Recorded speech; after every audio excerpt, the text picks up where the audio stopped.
சீரியல்களின் full எபிசோடுகளை Sun டிவியில் ஒளிபரப்பான உடனே எக்ஸ்க்ளூசிவாக சன் நெக்ஸ்டில் மட்டும் ஃப்ரீயா பாருங்கள். நாங்க எங்கேயாவது போய் பொழைச்சுக்கிறோம், நீங்களும் நிம்மதியா இருங்க, நாங்களும் நிம்மதியா இருப்போம்ல. எதுக்கு ஏன் மூஞ்சியை நீங்க பாத்துக்கிட்டு உங்க மூஞ்சியை நான் பாத்துக்கிட்டு?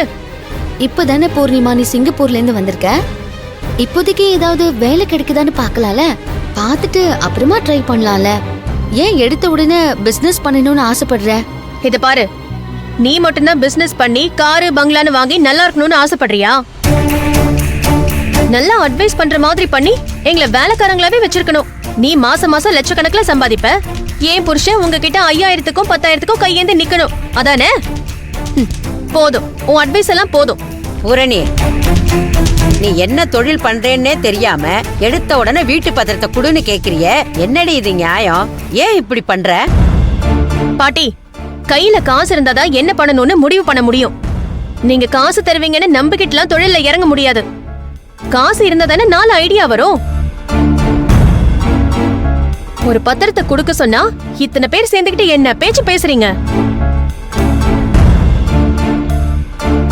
அப்ப நானே என் புருஷனும் வளர்றதுல இங்க யாருக்குமே இஷ்டம் இல்ல, அப்படிதானே? பாத்தீங்களாங்க, ஏன் குடும்பம்னு சொல்லுவீங்கல்ல, உங்களுக்கு ஒரு தேவைன்னு சொல்லி பத்திரத்தை கேட்டா எவ்வளவு யோசிக்கிறாங்க பாருங்க. அப்படிலாம் இல்ல பூர்ணி, இப்ப இருக்கிற நிலைமையில இது தேவையான் தான் கேக்குறேன். உனக்கு தேவையில்லாம இருக்கலாம் செவந்தி, ஆனா எனக்கு தேவை இருக்கிறதுனாலதான் நான் கேக்குறேன். அத முதல்ல நீ புரிஞ்சுக்கோ. உன் இஷ்டத்துக்குலாம் என்னால வாழ முடியாது, ஏன் விருப்பத்துக்கு தான் நான் வாழ முடியும். பத்திரத்தை தருவீங்களா மாட்டீங்களா அத மட்டும் சொல்லுங்க.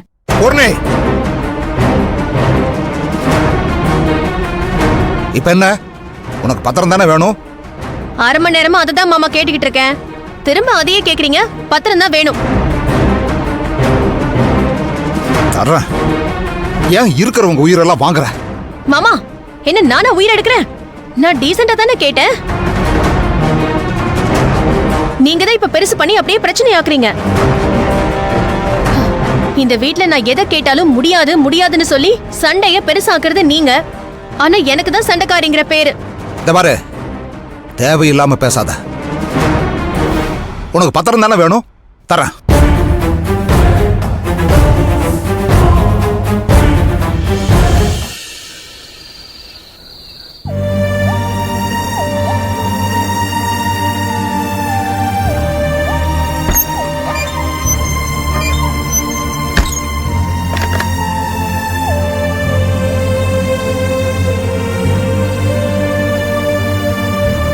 செல்லம், தூங்கிட்டீங்களா?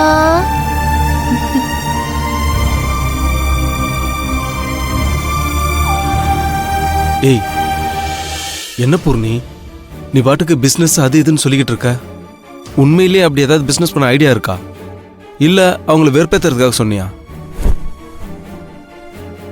ஒரு ஐடியா 2 ஐடியாலாம் இல்ல, நிறைய ஐடியா இருக்கு. எதை பண்றதுன்னு முதல்ல நான் எனக்குள்ள ஒரு டிசைட் பண்ணிக்கணும், அதுக்கப்புறம் நான் உங்ககிட்ட சொல்றேன்.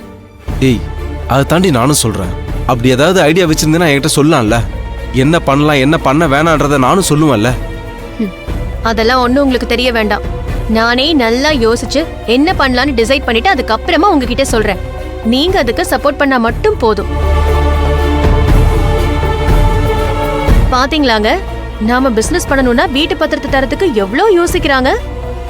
இதே மனோ மாமானா டக்குன்னு எடுத்து கொடுத்துட்டாங்கல்ல. கொஞ்சமாவது திங்க் பண்ணி பாருங்க.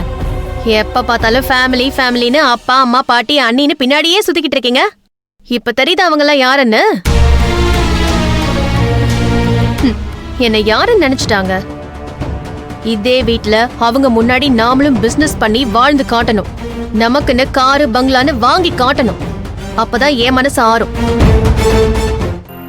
நீ சொல்றதெல்லாம் ஓகே தான் பூர்ணி, ஆனா எனக்கே தெரியாம ஒரு பிசினஸ் பண்ணணும்னு நினைக்கிற பாரு, அதான் தப்பா இருக்கு.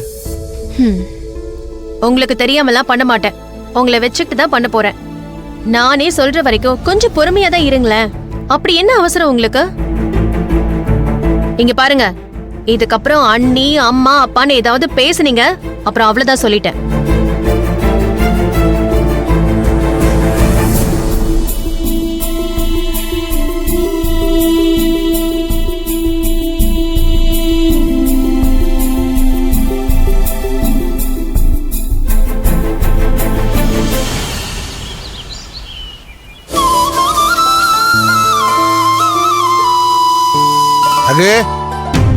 பூர்ணிமா இதோ வரேன்பா.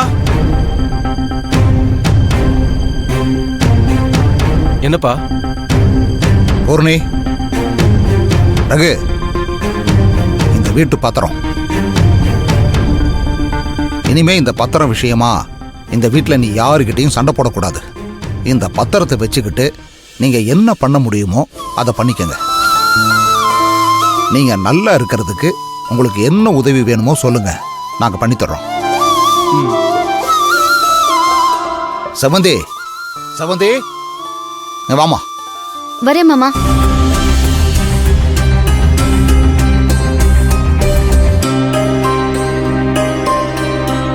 என்ன மாமா? இந்த பத்திரத்தை உன் கையிலேயே கொடுமா.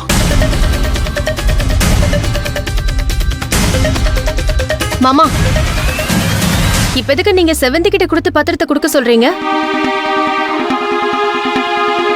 ஏமா, இதுல என்னம்மா தப்பு? மனோ இருந்தான்னா அவங்ககிட்ட கொடுத்து இதை கொடுக்க சொல்லியிருப்பேன். அவன் இல்ல, அதனாலதான் செவ்வந்தி கிட்ட கொடுத்து கொடுக்க சொன்னேன். அதோட மட்டும் இல்லாம செவ்வந்தி தாமா இந்த வீட்டுக்கு எல்லாமே.